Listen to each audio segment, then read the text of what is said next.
नमस्कार, मैं हूं शरद द्विवेदी और आज का हमारा मुद्दा है राजा के राम, राम के राजा, सियासत के धाम। दिग्विजय सिंह जो भारतीय राजनीति का एक ऐसा चेहरा है जिनका हर बयान, जिनके राजनीतिक तौर तरीके, उनकी राजनीति की शैली, ये सब ध्यान खींचते हैं। और यही वजह है कि ऐसे समय में जब कांग्रेस से ये सवाल बार बार पूछा जाता रहा कि आपका कोई भी वरिष्ठ नेता राम मंदिर अयोध्या दर्शन के लिए क्यों नहीं गया, तो कांग्रेस के पास दलीलें होती थी, ये गए हैं, वो गए हैं, लेकिन ऐसा कोई नाम नहीं था कि जिस नाम को सुनकर आप कहे कि हाँ, ये तो एक बहुत वरिष्ठ नेता हैं। लेकिन दिग्विजय सिंह जब गुरुवार को अयोध्या पहुँचे और बाकायदा ऐलान करने के बाद पहुँचे तो इसके कई अर्थ और मायने तलाशे जा रहे हैं।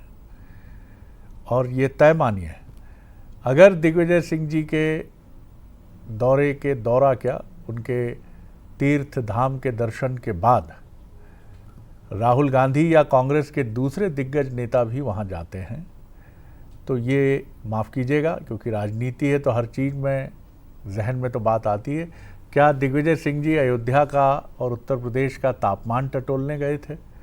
क्योंकि अगले वर्ष अब तक सरकार बनने की भी तैयारी उत्तर प्रदेश में हो चुकी होगी। तो ऐसे में उत्तर प्रदेश में भी अयोध्या, इसे तो आप नज़रअंदाज नहीं कर सकते हैं। तो दिग्विजय सिंह जी एक ऐसे राजनेता हैं कि जो ठीक उत्तर प्रदेश चुनाव के एक साल पहले अयोध्या जाते हैं और ये कह के जाते हैं कि मैंने तो कहा था मंदिर जब संपूर्ण होगा तो दर्शन करने जाऊंगा।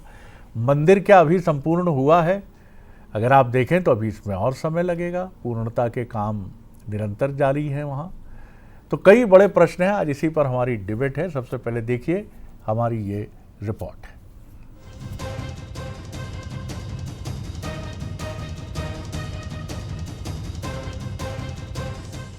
अयोध्या की गलियों में दिग्विजय सिंह, भगवान राम के धाम में दिग्विजय सिंह, ये तस्वीरें बेहद खास हैं। यूं तो एक श्रद्धालु के तौर पर दिग्विजय सिंह के अयोध्या पहुंचने में कोई खास बात नहीं होनी चाहिए, लेकिन दुनिया दिग्गी राजा को अयोध्या में सिर्फ एक श्रद्धालु के तौर पर देखेगी, ये मानना थोड़ा मुश्किल है। बीजेपी और आरएसएस से हमेशा लोहा लेने वाले दिग्विजय सिंह राम मंदिर के मसले पर भी सालों से सवाल उठाते रहे हैं।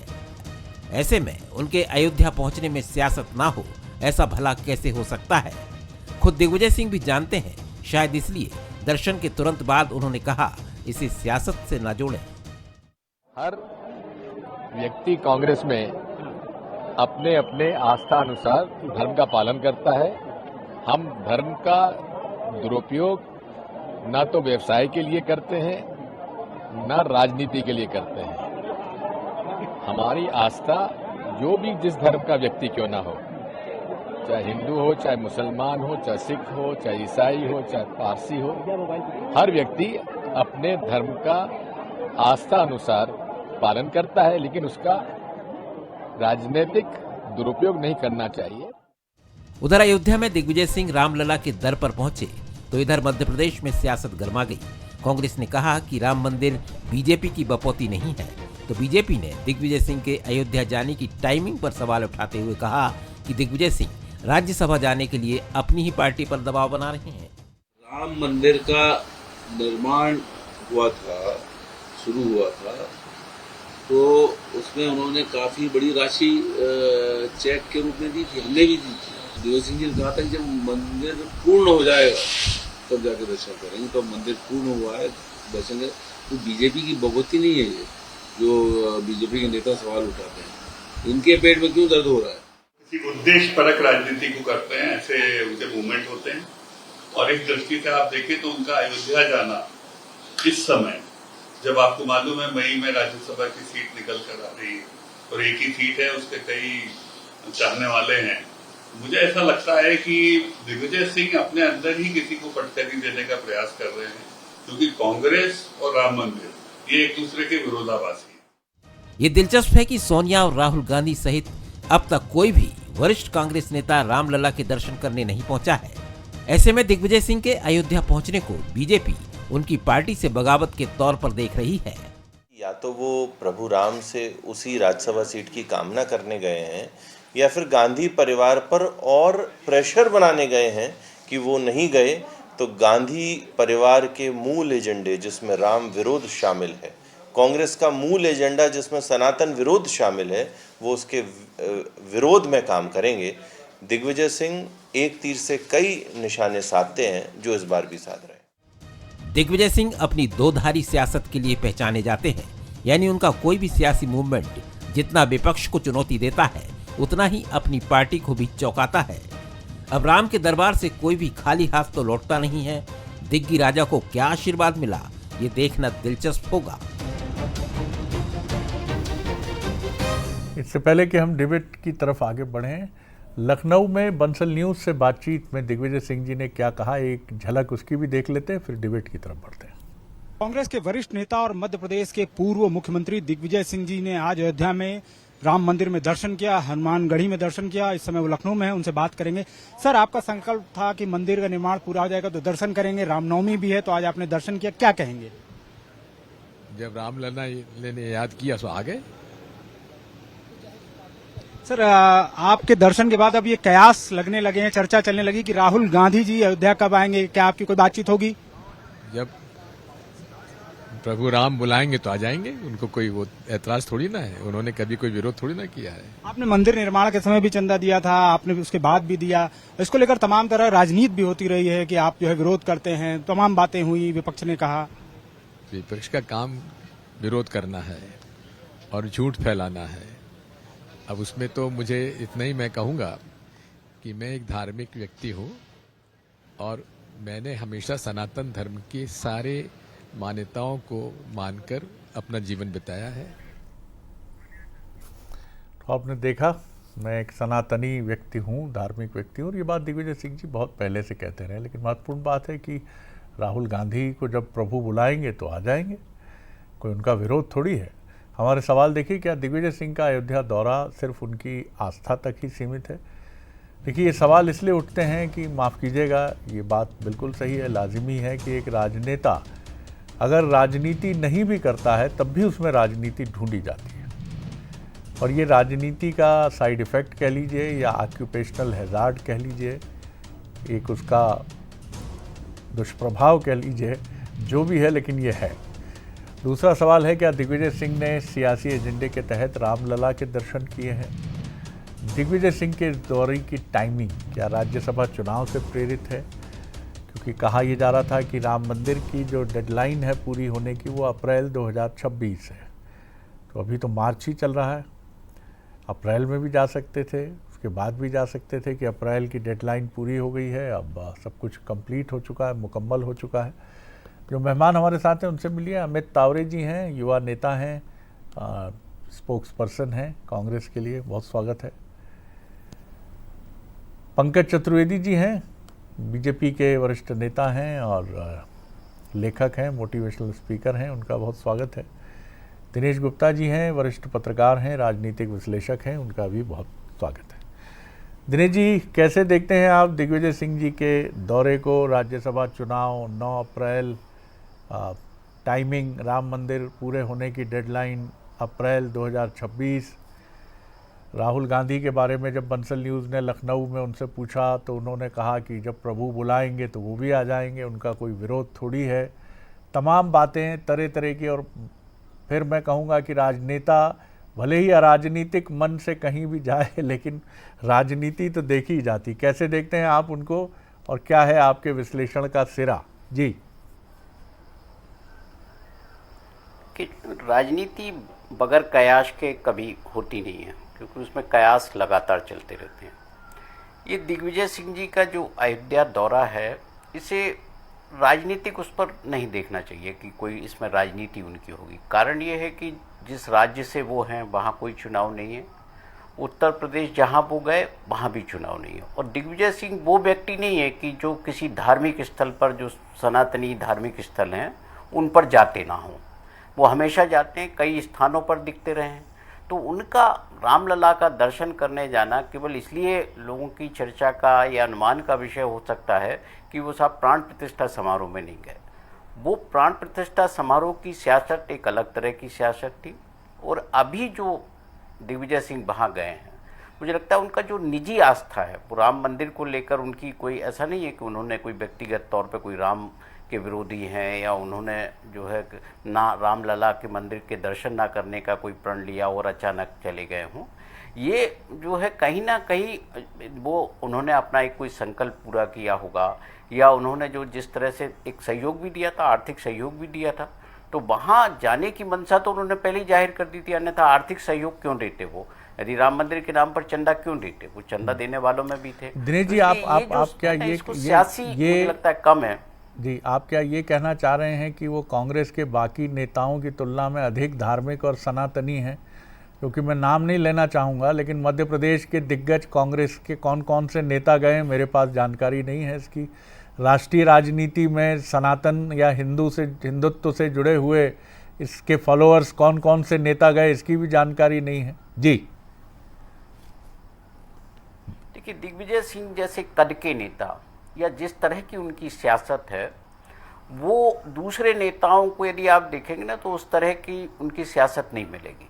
दिग्विजय सिंह तो बेसिकली जो है उनको लेकर एक अट्रैक्शन तो रहता है लोगों का, जहाँ भी वो जाते हैं वो उनकी पॉपुलैरिटी तो है, उनकी हर कदम को सियासी तौर पर देखा जाता है। बाकी मध्य प्रदेश में तो उनके कद का दूसरा कोई इस तरह का नेता नहीं है जो उनके किसी कदम को लेकर उनके बराबरी की सियासत कर सके। इसलिए जो गए भी हैं या नहीं गए, वो बहुत सारे लोग पब्लिक डोमेन में उन्होंने नहीं आए होंगे। एक कमलनाथ जी का आप जिक्र कर सकते हैं, तो वो भी गए नहीं, लेकिन उन्होंने तो कई बार भगवा अपने मकान पे भी लगाया है। तो कोई भी कांग्रेस में ऐसा नहीं कि कट्टर बिल्कुल दुश्मन है सनातन का और हिंदू धर्म का कि बिल्कुल मंदिर नहीं जाएगा। मुझे लगता है ऐसे बहुत कोई नेता मेरे भी ध्यान में नहीं हो कोई। जी, पंकज जी, कैसे देखती है बीजेपी के सबसे प्रिय राजनेता हैं दिग्विजय सिंह, और दिग्विजय सिंह जी कोई भी कदम उठाते हैं, वो निजी ही क्यों ना हो उनके जीवन का, बीजेपी उसमें टीका टिप्पणी के साथ सामने आती है। जी, आप कैसे देखते हैं अयोध्या जाना उनका, और ये कहना कि राहुल गांधी भी आएंगे जब प्रभु बुलाएंगे? शरद जी, देखिए, दो विषय हैं। यदि ये दिग्विजय सिंह जी की निजी यात्रा है तो फिर निजी आस्था का विषय है, पर जितना हम लोग इस मध्य प्रदेश के राजनीतिक कार्यकर्ता होने के नाते और आप मीडिया के वरिष्ठ होने के नाते, दिनेश जी सीनियर पत्रकार हैं, आप सीनियर पत्रकार हैं, तो हम लोगों ने दिग्विजय सिंह जी की राजनीतिक शैली को देखा है। और कोई भी व्यक्ति जिसको थोड़ी भी राजनीति में रुचि, वो ये मानने को तैयार नहीं होगा कि दिग्विजय सिंह जी बिना किसी पॉलिटिकल एजेंडा के अयोध्या गए थे। दूसरा, यदि उनकी संस्था कांग्रेस पार्टी की बात करें तो आपकी निगाह में क्या होगा पॉलिटिकल एजेंडा उनका? मैं उसी बात पे आ रहा हूँ शरद जी। मैं ये आग्रह कर रहा हूँ शरद जी कि कांग्रेस पार्टी जो दिग्विजय सिंह जी की संस्था है, उस संस्था का स्पष्ट तौर पर राम मंदिर का, राम नाम का, राम काज का विरोध जग जाए। ये दिग्विजय सिंह जी जो आज राम के दरबार में माथा टेकने गए, प्रभु श्री राम के श्री चरणों में गए, इन्हीं दिग्विजय सिंह जी ने आज से कुछ वर्षों पूर्व दिल्ली में एक पुस्तक का विमोचन था। पुस्तक के लेखक है सलमान खुर्शीद, कांग्रेस पार्टी के नेता, दिग्विजय सिंह जी के मित्र। उस पुस्तक में शरद जी बहुत स्पष्ट तौर पर उल्लेखित है कि सलमान खुर्शीद उस पुस्तक में लिखते हैं कि हिंदू धर्म, जिस धर्म के भगवान हमारे प्रभु श्री राम है, मर्यादा पुरुषोत्तम राम है, उस धर्म को सलमान खुर्शीद जी उस पुस्तक में लिखते हैं कि वो ISIS और बोको हरम जो आतंकी संगठन उनके समान है। और दिग्विजय सिंह जी उनके साथ मंच पर थे और उनसे सवाल पूछा गया तो उन्होंने उत्तर नहीं दिया, विरोध भी नहीं किया। लेकिन दिग्विजय सिंह जी, अगर दिग्विजय सिंह जी राम भक्त थे हैं तो फिर दिग्विजय सिंह जी के मुंह में तब दही क्यों जम गया था? जब दिग्विजय सिंह जी की पार्टी की सरकार सुप्रीम कोर्ट में एफिडेविट देती है कि भगवान श्री राम काल्पनिक हैं और राम सेतु काल्पनिक है, तब दिग्विजय सिंह जी और कांग्रेस की राम भक्ति कहाँ थी? जब ये लोग विवादित ढांचे के पक्ष में खड़े होकर अपील करते थे, तब इनकी राम भक्ति और आस्था कहाँ थी? तो शरद जी, ये छद्म राम भक्ति और छद्म राम आस्था है। इसके पीछे क्या षड्यंत्र कांग्रेस पार्टी का, दिग्विजय सिंह जी का है, ये कांग्रेस जाने, दिग्विजय सिंह जी जाने। पर मैं तो एक राम भक्त होने के नाते इतना जानता और मानता हूं कि प्रभु श्री राम के साथ जो छल कपट करेगा चाहे वो दल हो या व्यक्ति हो, उसको प्रभु श्री राम यथा योग्य यथा समय पर दंड जरूर देते हैं, क्योंकि प्रभु है, उनका अवतार ही इसीलिए हुआ। चलिए जब जी। जब होता नाश धर्म का और पाप बढ़ जाता है, तब लेते अवतार प्रभु और विश्व शांति पाता है। तो राम तो प्रभु श्री राम में सर, तो दिग्विजय सिंह जी तो कहें जरूर कि राम का। आपके तर्कों से दो बातें मैं समझ पा रहा हूँ। एक तो वास्तविक राम भक्त जो है वो भारतीय जनता पार्टी है, और कांग्रेस जो है वो छद्म राम भक्त है। और दूसरा कि भक्ति का आपके कथनानुसार जो आपका आरोप समझ लिया जाए, दावा समझ लिया जाए कि ये छद्म राम भक्ति है, तो प्रभु श्री राम इसका दंड भी देंगे। मैं ठीक हूँ पंकज जी? शरद जी देखिए, मैंने ये नहीं कहा कि भारतीय जनता पार्टी ही राम भक्त है। इस देश में सैकड़ों लाखों हजार लोग राम भक्त हैं, लेकिन कांग्रेस पार्टी और दिग्विजय सिंह जी व्यक्तिगत तौर पे, मैंने 3 प्रमाण रखे आपके सामने। तो मैं वही कह रहा हूँ कि कांग्रेस और दिग्विजय सिंह जी को राम भक्त नहीं मानती बीजेपी। नहीं, कारण है, उसके प्रमाण है। बीजेपी के मानने का तो प्रमाण है ना शरद जी। देखिए, मेरे बोलने से सच नहीं होगा, पर मैं जो प्रमाण रख रहा हूं कि कब कब दिग्विजय सिंह जी ने और कांग्रेस पार्टी ने राम नाम का, राम काज का विरोध किया, वो सिद्ध करता है ना कि ये छद्म राम भक्ति है। अब इसके पीछे क्या कालनेमी समान षड्यंत्र है, क्यों रूप बदला गया है, ये प्रभु श्री राम जाने, दिग्विजय सिंह जी जाने, कांग्रेस जाने। तो अमित जी, एक तो छद्म राम भक्ति कांग्रेस की और दिग्विजय सिंह जी की, ये बीजेपी का आरोप है। दूसरा, और उससे आगे जाकर पंकज जी कहते हैं काल नेमी, उसकी तरह है, यानी कि आप ऋषि का रूप तो धरे हुए हैं लेकिन वो अंदर मनोभाव कुछ और हैं, ये भी उनका एक गंभीर आरोप है। और आगे निकलकर उन्होंने ये भी कहा कि इस तरह की मिथ्या और छद्म भक्ति का दंड भी मिलता है। जी पंकज भाई हमारे पुराने साथी हैं, इसलिए सबसे पहले मैं उन्हीं की बात का जवाब दे दूं कि जब भारतीय जनता पार्टी का जन्म भी नहीं हुआ था, जब जनसंघ का जन्म भी नहीं हुआ था, तो कांग्रेस का और राम मंदिर का क्या संबंध है मैं आपको बताता हूं। 1948 में जब उत्तर प्रदेश में 12 सीटों पर उपचुनाव होने थे, तो फैज़ाबाद सीट पर भी उपचुनाव हुआ, तो वहाँ पे कांग्रेस से जो लड़े थे वो इस देश के सबसे पहले राम मंदिर आंदोलन की शुरुआत करने वाले बाबा राघव दास जी थे। उन्होंने आंदोलन चलाया, सरकार को राम मंदिर के लिए चिट्ठी भी लिखी और जनता का आशीर्वाद भी मिला और वहाँ से वो जीते। तब तो ना भारतीय जनता पार्टी थी, ना जनसंघ था, कोई नहीं था। तो ये तो सबसे पहले मैं बता दूँ। दूसरी बात यह है कि दिग्विजय सिंह जी हमारे वरिष्ठ नेता हैं, वे हमेशा संविधान, कानून और सामाजिक सौहार्द की बात करते हैं, तो इसमें भारतीय जनता पार्टी को आखिर क्या दिक्कत होती है? ना अभी कोई लोकसभा के चुनाव हैं, ना कभी अभी कोई विधानसभा के चुनाव हैं। अब वो तो अब जिसकी जैसी नज़र है वैसे ही दिख सकता है। जो भगवान के द्वार पे भी यदि षड्यंत्र की बात करने लगें तो उनके अंदर कितनी आस्था है, ये तो आप, हम और जनता सब समझती है। दूसरी बात, दिग्विजय सिंह जी ने 1,11,000 जो उनकी भावना थी वो चंदा भी दिया। शिवराज सिंह जी ने 1 लाख रुपए दिया था। और समय समय पर दिग्विजय सिंह जी तमाम धार्मिक जगहों पर जाते हैं। ये बात अलग है कि हम लोग राम मंदिर आंदोलन के लिए हमने चंदा नहीं मांगा, उसमें आर्थिक अनियमितताएं नहीं हुई, लेकिन जो हमारा धार्मिक प्रवृत्ति है, चाहे कमलनाथ जी की हम बात करें, देखिए उन्होंने छिंदवाड़ा में कितनी बड़ी हनुमान जी की जो है प्रतिमा स्थापित करी है, कहीं किसी भारतीय जनता पार्टी के नेता ने किया है।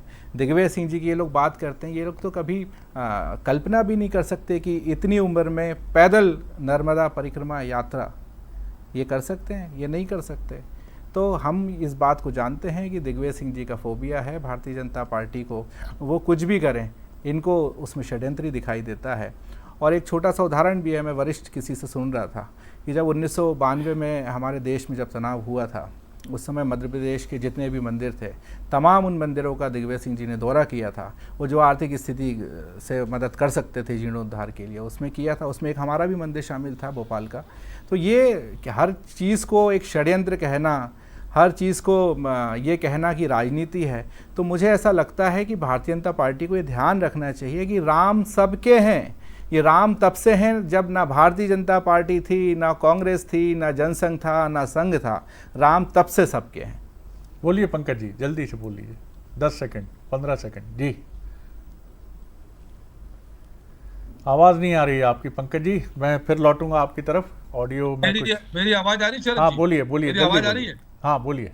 ये बाबा राघव दास जी का उल्लेख किया और कांग्रेस के अमित जी ने कहा कि वो कांग्रेस पार्टी के थे और राम मंदिर के पक्षकार थे। तो बहुत स्पष्ट कर दूं जरा इतिहास कांग्रेस पार्टी को कि बाबा राघव दास सच में कांग्रेस पार्टी के विधायक थे, पर 20 अक्टूबर 1949 को जब मूर्तियां प्रकट हुई अयोध्या में और नेहरू जी ने कहा कि ये प्रकट रखी गई हैं और उन्हें मूर्ति हटाने की बात करी, तो बाबा राघव दास ने कांग्रेस विधायक होने के बाद नेहरू का विरोध किया और तत्कालीन गोरखनाथ महंत दिग्विजयनाथ जी और करपात्री महाराज जी के साथ हाथ मिलाकर कांग्रेस पार्टी छोड़ दी और राम मंदिर आंदोलन के पैरोकार बने। तो कांग्रेस का विरोध शरद जी राम मंदिर का तबका है। बाबा राघव दास जो कांग्रेस एमएलए थे उनके साथ कांग्रेस ने विरोध किया, नेहरू ने कांग्रेस राम मंदिर का विरोध किया, इंदिरा ने विरोध किया, राजीव जी ने किया, दिग्विजय सिंह करते हैं और राहुल गांधी विरोध करते हैं प्रमाण के साथ। चलिए मैं लौटता हूं जल्दी से, एक राउंड और की तरफ चलेंगे। गलत चीजों को पेश नहीं करें शरद जी। दिनेश जी बीजेपी का जो आरोप है, बीजेपी का जो आरोप रहता है कि कांग्रेस राम विरोधी है, राम मंदिर विरोधी है।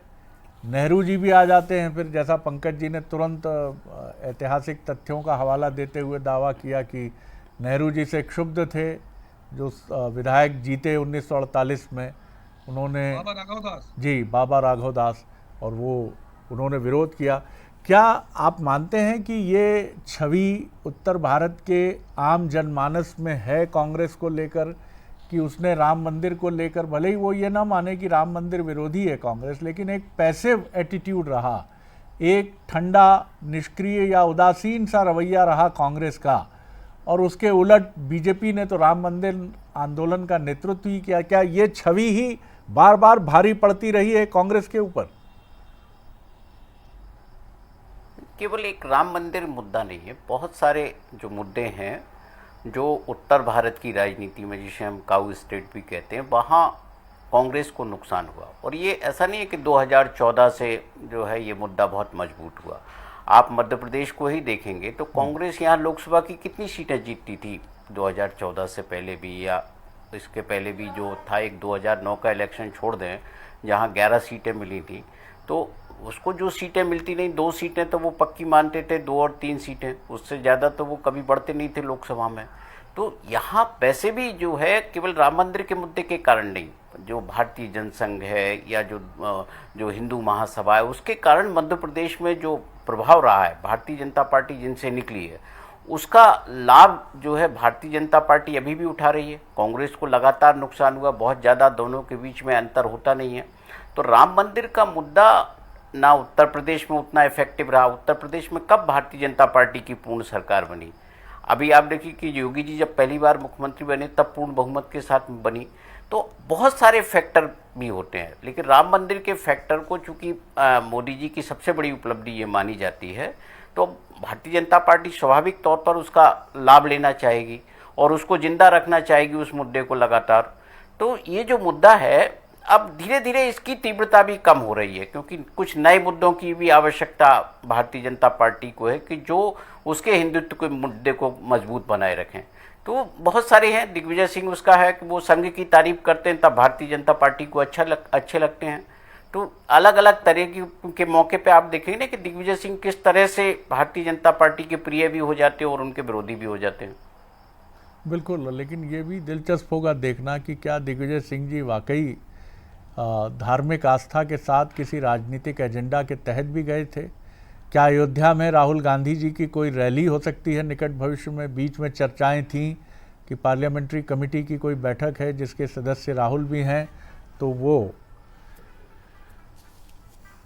जा सकते हैं अयोध्या। अमित जी, एक क्विक कमेंट आपका। देखिए, मैं तो ईश्वर से यही कामना करूंगा कि भारतीय जनता पार्टी को और उनके नेताओं को कम से कम किसी भी मंदिर में किसी के भी आने जाने पर कम से कम कालनेमी या षड्यंत्र जैसी जो है वो दिमाग में ना आए। दूसरी बात यह है कि भारतीय जनता पार्टी बड़ी धर्म की बात करती है, लेकिन सबसे दुर्भाग्य की बात है कि जो हमारे यहाँ सबसे पूजनीय होते हैं शंकराचार्य जी, जिनमें शंकर जी का अंश भी माना जाता है, उनके साथ भी दुर्व्यवहार की घटनाएं, उनके साथ संतों के साथ किस तरीके से अमानवीय कार्य हो रहे हैं, उनको बालों से घसीटा जा रहा है, ये सब भी भारतीय जनता पार्टी के राज में हो रहा है, लेकिन कोई नेता बोलने को तैयार नहीं है। जिस भोपाल में हम बैठे हैं, यहाँ पे हज़ारों गाय कट गई, क्या क्या हो गया ये सब इनके 20 साल के शासन में, लेकिन कोई भी भारतीय जनता पार्टी का नेता बोलने को तैयार नहीं है। तो मुझे ये लगता है कि हम तो स्वागत करेंगे। मैं तो 2 बार हुआ है सर, मैं बताऊं आपको, और अगले महीने फिर जाऊंगा। मैं तो पंकज भाई को भी आमंत्रित करूंगा, आप सबको भी आमंत्रित करूंगा कि भाई चलिए, क्या दिक्कत है उसमें जाने में। अब मुरली मनोहर जोशी जी नहीं जा रहे हैं, या आडवाणी जी नहीं जा रहे हैं, या इनके और सीनियर नेता यदि नहीं जा रहे हैं, तो इसमें हम लोग क्या कर सकते हैं? हम तो यही वो करेंगे कि राम जी ने जैसा कहा है कि राम सबके हैं, वो सबके राम हैं। यही भारतीय जनता पार्टी के लिए मेरा निवेदन है। अब कहा भी गया, मोह को कहाँ ढूंढे रे बंदे, मैं तो तेरे हृदय में ही हूँ, मुझको कहाँ ढूंढ रहा है भाई।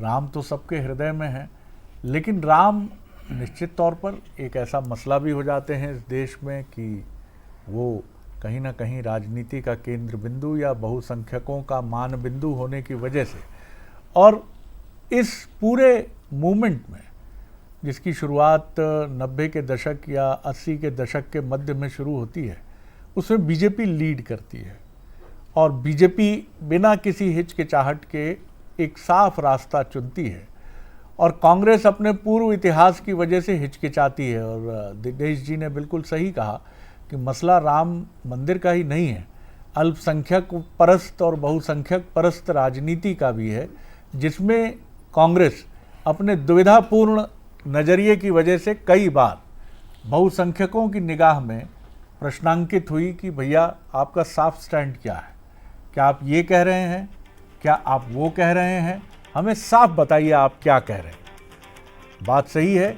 अगर राम मंदिर की बात करें तो दिग्विजय सिंह जी देर से पहुंचे हैं, भले ही उनका जो भी कॉल रहा हो, लेकिन उनकी पार्टी के वो नेता जो कहीं ना कहीं एक एजेंडा सेट करते हैं, जिनमें राहुल जी सर्वोपरि हैं, वो अभी तक नहीं गए हैं। सवाल सारे वही हैं। दिग्विजय सिंह जी के जाने से ना कांग्रेस का स्टैंड बदल जाएगा, ना बहुसंख्यकों का नज़रिया बदल जाएगा, लेकिन हाँ, राजनीति है, सुगबुगाहट ढेर सारी है। बहुत शुक्रिया आप सभी, धन्यवाद आप सभी मेहमानों का। और आगे देखिए हमारा न्यूज़ बुलेटिन प्राइम मैट्रो।